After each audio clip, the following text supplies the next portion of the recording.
बिस्मिल्लाहिर्रहमानिर्रहीम। अस्सलाम वालेकुम मेरी प्यारी यूट्यूब फैमिली, कैसे हैं आप सब लोग। उम्मीद करती हूँ आप सब खैरियत से होंगे। अल्हम्दुलिल्लाह हम भी बिल्कुल ठीक ठाक है और एक नए ब्लॉग में आप सबको वेलकम करती हूँ। अल्लाह ताला पर भरोसा रखने वाला कभी भी तन्हा नहीं होता, क्योंकि वो हर कदम पर अल्लाह को अपने साथ महसूस करते हैं। रिश्तों की खूबसूरती भरोसे से ही बढ़ जाती है और शक करने से टूट जाती है।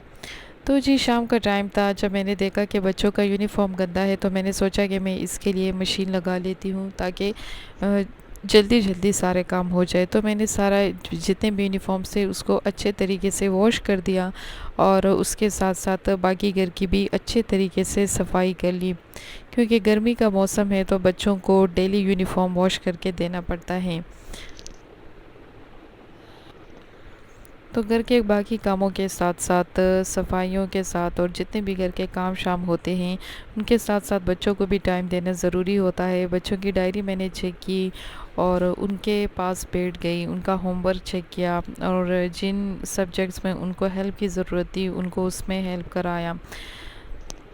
तो बच्चों की डायरी चेक करना और कि उनको कौन सा होमवर्क आज मिला है और थोड़ी बहुत उनसे बातचीत वगैरह करना कि दिन आज कैसे गुज़रा, स्कूल में क्या क्या किया।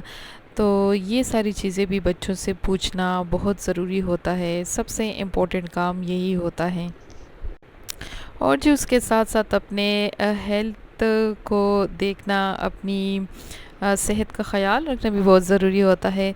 मतलब ये कि हर चीज़ अपनी जगह पे बहुत इम्पोर्टेंट होती है, आप किसी भी चीज़ को अवॉइड नहीं कर सकते। तो यहाँ पे मैं अपने मल्टीविटामिन्स जो सप्लीमेंट है वो ले रही हूँ, क्योंकि आजकल मेरी तबीयत इतनी ज़्यादा ख़राब रहती है कि कभी मुझे हार्ट बीट के लिए टैबलेट्स लेने पड़ते हैं और कभी जो है तो थकावट बहुत ज़्यादा होती है, उसके लिए पेन किलर्स लेने पड़ते हैं और कभी ये मल्टीविटामिन्स, यानी इसके बग़ैर जो है मुझे लगता है कि मैं अधूरी हूँ। इतने ज़्यादा मुझे टैबलेट्स डेली बेसिस पे लेने पड़ रहे हैं। तो बस जी, क्या करें, इस पे भी अल्लाह का शुक्र है कि बस इससे ज़्यादा तबीयत ख़राब ना हो। उसके बाद मैं किचन में आई और किचन की मैंने अच्छे तरीके से सारी सफाई कर ली थी, सारे बर्तन वॉश कर लिए थे, लंच बॉक्सेस, बच्चों के वाटर बॉटल, सारी चीज़ें।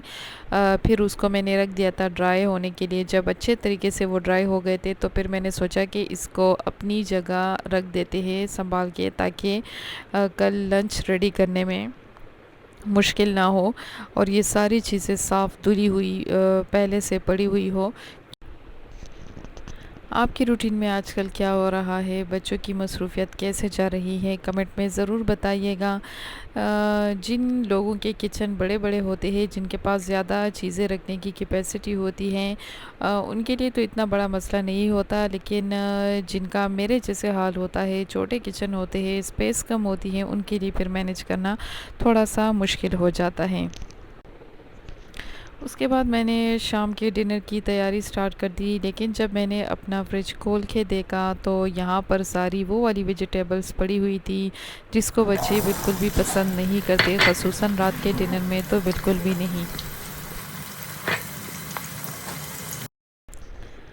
तो बस फिर फ्रिज में कुछ मेरे तैयार कोफ्ते पड़े हुए थे, तो मैंने सोचा कि कोई ऐसी चीज़ बना लेती हूँ जो बच्चे शौक़ से खाएं।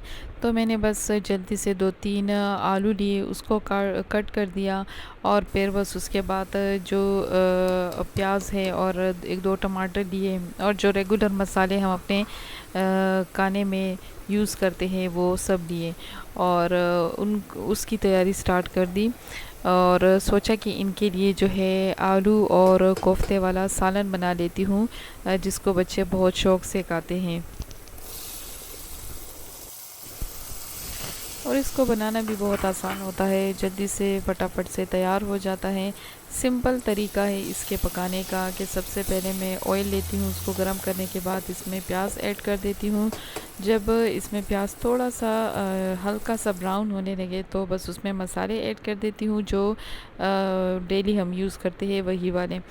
और फिर उसमें टमाटर ऐड कर देती हूँ। टमाटर पकने के बाद फिर इसमें मैंने कोफ्ते शामिल किए और इसमें जब कोफ्ते अच्छे तरीके से फ्राई हो जाएंगे तो फिर उसके बाद मैं इसमें आलू ऐड कर दूँगी और इसको जो है इस पॉइंट पे थोड़ी देर पकाना चाहिए अच्छे तरीके से, ताकि इसका जितना भी जो टेस्ट होता है वो डबल हो जाए कोफ्ते का। और फिर उसके बाद इसमें हम जो है आलू शामिल कर लेते हैं। तो बाकी हर किसी का अपना स्टाइल होता है बनाने का। मैं तो बस उसी तरह से बनाती हूँ जैसे बच्चों को पसंद होता है और जो मुझे भी इजी लगे।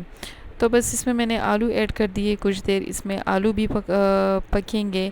तो उसके बाद जितनी इसमें पानी की ज़रूरत होगी उस हिसाब से पानी ऐड कर दूँगी।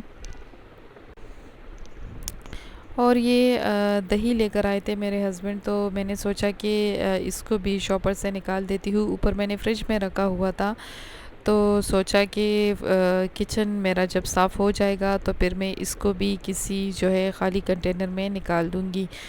तो गर्मियों में जो है दही का मज़ा ही कुछ और होता है, बहुत मज़े का लगता है। फिर उसके बाद ये मेरे हस्बैंड फ्रूट्स लेके आए थे, तो मैंने उसको भी अच्छे तरीके से वॉश कर लिया था। लेकिन यहाँ पे आप इन फ्रूट्स की हालत देख सकते हैं कि ये देखें कि ये किस कंडीशन के अंदर है। सारे के सारे जितने भी एप्पल्स थे सब के ऊपर कुछ ना कुछ दाग, सारे गंदे थे। तो बंदा क्या कह सकता है, किसी चीज़ पे आपके पैसे भी चले जाते हैं और फिर वो चीज़ भी ऐसे निकलती है। और बस मेरे हस्बैंड भी थके हुए आए थे लेट, तो बस उन्होंने भी चेक नहीं किया और बस उठा के लेकर आ गए थे। फिर मैंने उनसे कहा कि ये तो सारे फ्रूट्स गंदे हैं तकरीबन। और यहाँ पे जो है ये जो हाँ, बीमारी आई हुई है आई इन्फेक्शन की पूरे पाकिस्तान में, अल्लाह हम सबको अपनी अमान में रखे। तो साथ ही साथ मैंने वो भी मंगवा लिया था, वो भी लेकर आए थे। और यहाँ पे देखिए आप वाटरमेलन की हालत देख सकते हैं। जब मैंने उसे खोल के देखा ना तो ये इतना अंदर से ख़राब था ना, और कोई इतना ख़राब इसका टेस्ट था कि बस इसको तो जो है ना गिराना पड़ा, बहुत गंदा था।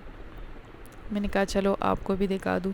फिर मैंने अपनी बेटी से कहा कि इसको बाहर जो डस्टबिन पड़े होते हैं स्ट्रीट में, तो बस उन्हीं में डाल दे, क्योंकि ये तो पूरा का पूरा ख़राब है। तो बस बेचारी बैठी हुई थी अपना होमवर्क करने के लिए और मैंने उसको उठाया और उसे कहा कि जाओ इसको बाहर फेंक के आओ। तो बस वो अब जा रही है इसको बाहर डस्टबिन में फेंकने के लिए। और फिर जो मैंने सालन फ्राई किया था आप देख सकते हैं कि इसमें मैंने थोड़ा सा पानी ऐड कर दिया और ये कुछ इसका फ़ाइनल लुक रेडी हुआ है। इसका मैंने जल्दी जल्दी से इसकी मैंने वीडियो बनाई क्योंकि मेरे मोबाइल में ऑलमोस्ट चार्ज ख़त्म हो गया था, तो मैंने सोचा कि आपको इसका फ़ाइनल लुक भी दिखा दूँ। तो जी ये है नेक्स्ट डे का एक छोटा सा क्लिप। मैं अपने बच्चों के स्कूल गई थी। मेरा बेटा स्कूल नहीं जा रहा। आप ज़रा मुझे बताएं कि उसके साथ क्या किया जाए। मैं उसको समझा समझा के थक गई हूँ, लेकिन उसका स्कूल में बिल्कुल भी दिल नहीं लग रहा आजकल।